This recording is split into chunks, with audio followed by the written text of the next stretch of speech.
याची गरज आहे.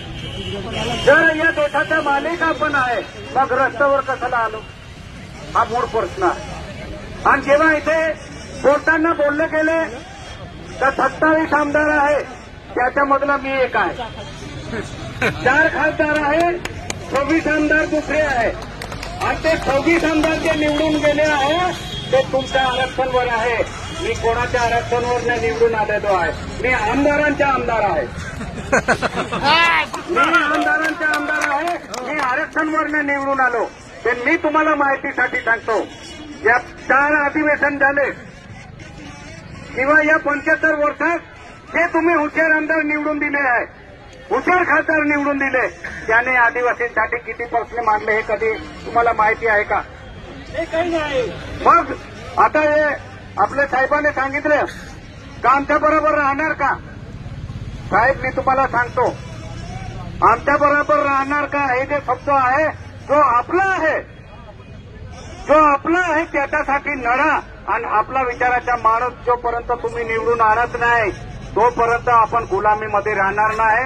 जेव्हा एक गोपीचंद पडळकर सांगतो आहे सरकारला धनगरांच्या आरक्षण द्या, आदिवासी मध्ये द्या, या महाराष्ट्राचे मुख्यमंत्री उपमुख्यमंत्री सांगतो मी धनगरांना देतो, मग आपले आदिवासी 26 आमदार कुठे गेले हा प्रश्न पडतो. मी तुम्हाला सांगतो आता परवा माझा एक प्रश्न आला होता आणि जेव्हा धनगरांचा विषय आला मी त्या विधानसभामध्ये जाहीरमध्ये सांगितलं आहे, माझा व्हिडिओ बघा. जर तुम्हाला आदिवासींचं आरक्षण पाहिजे तर पहिले आदिवासीच्या पोटात जन्म द्या तेव्हा तुम्हाला आरक्षण देणार हे मी जाहीरमध्ये सांगितलं आहे. मग माझे बाकी 26 आमदार आहेत त्याच्या मुळावर काय पट्टी लावली आहे? त्यांना काय पट्टी लावली आहे का?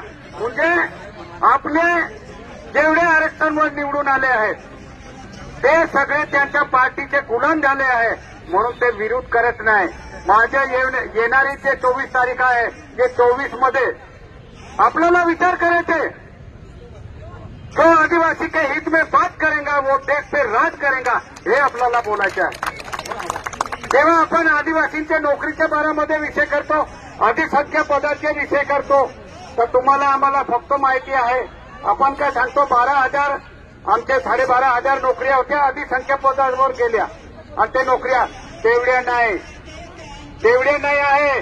जेव्हा आम्ही इथून आदिवासी एडव्हायझर कमिटीची मीटिंग घेत नाही म्हणून आम्ही तेव्हा गिरवड साहेब आम्ही दिल्लीला गेलो आणि जेव्हा आम्ही त्या आदिवासी आयोगाला माझ्या स्वतःची तक्रार दिली तेव्हा त्या आयोगाचे सदस्य आहेत त्याने आम्हाला सांगितले का आमदार साहेब तुम्ही फक्त 12,500 सांगायला आले. त्यांनी या महाराष्ट्रामध्ये 20,500 आपल्या नोकऱ्या या सरकारने देऊन ठेवल्या आहेत, लुटले आहे. मग लुटल्यानंतर विचार करा जेव्हा मी एक आमदार 5 वर्षाची आदिवासीची एडव्हायझर कमिटी होत नाही होती ते धारेवर धरून आपण कमिटी स्थापना करायला लावली. 11 तारखेला आदिवासी एडव्हायझर कमिटीची मीटिंग झाली. हे जेव्हा एक आमदार सांगून करू शकतो मग 26 आमदार कुठे झोपले हे आपल्याला त्यांना विचारायचे आहे. मला तुम्हाला एकच सांगायचे, मी काही जास्ती सांगणार नाही. मी एक आदिवासी गरीब परिवारातून आहे, सगळे हुशार आमदार आहे. तुम्ही सांगणार आमदार आहे कसं? मी तुम्हाला माहितीसाठी सांगून देतो माझ्या परिवारामध्ये मी पेला 4थी पर्यंत शाळामध्ये जाणारा व्यक्ती आहे. पेला माझ्या शिक्षण माझ्या परिवारामध्ये मी पहिला व्यक्ती आहे 4थी पर्यंत जाणारा. आपल्याला शिक्षणापासून वंचित ठेवला आहे. आजचं सरकार काय करतो तुम्हाला अजून माहितीसाठी सांगून देतो. या महाराष्ट्रामध्ये 24 जे आपले जे आदिवासी क्षेत्रामध्ये आहे त्याच्यामध्ये 64,000 शाळा या जिल्हा परिषद आपल्या महाराष्ट्रामध्ये बंद करणार आहे. आणि जे ठेकेदार आहे ते भाजपचे शिंदे गटाचे जे भी ठेकेदार असेल ते मनुवादी त्यांना ते शाळा आदिवासींच्या मुलांना शिकवण्यासाठी त्यांना ठेके देणार आहे. असे परवे ठेके देणारा आणि त्यांना पाठिंबा करणारा जे आमदार खासदार आहेत त्यांना पहिले यांना हकालपट्टी करा हे मी सांगण्यासाठी उभा आहे. आपण जेव्हा दुसऱ्याकडे बोट बघतो, दुसऱ्यांवर आरोप करतो, मग वर्षानुवर्षे आपण निवडून दिला तो काय करतो? तो त्याची गुलामी करतो.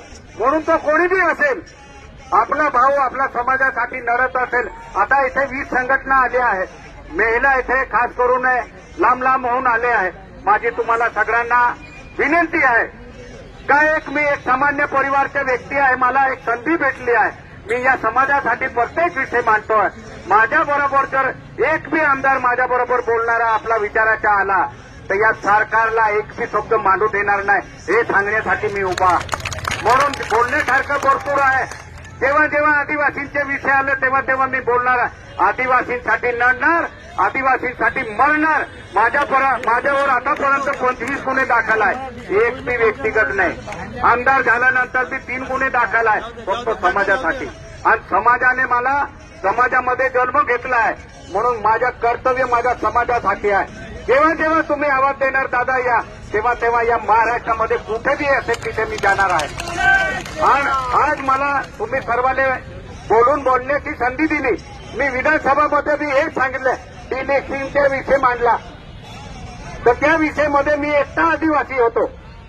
ते एवढे हुशार आहे सगळे का सगळे दुसरे जातीचे बोलले, पण मला बोलू दिलं नाही. त्यांना माहिती होता हा व्यक्ती बोलणार आहे, म्हणून मला सुद्धा बोलण्याची संधी दिली नाही. ते आज पेपरामध्ये छापून आलाय की एक आदिवासी असताना त्याला बोलू दिलं नाही. त्यांना धाक आहे का हा व्यक्ती विधानसभामध्ये काय बी गोंधळ करेल, म्हणून मला चान्स दिला नाही. पण मी विधान परिषदमध्ये मी एकटा आदिवासी आहे. माझ्याबरोबर आपले आदिवासी, आता सांगितलं आपली स्वतंत्र पार्टी गोंडवाना, हे जे पार्टी आहे त्याला जिथे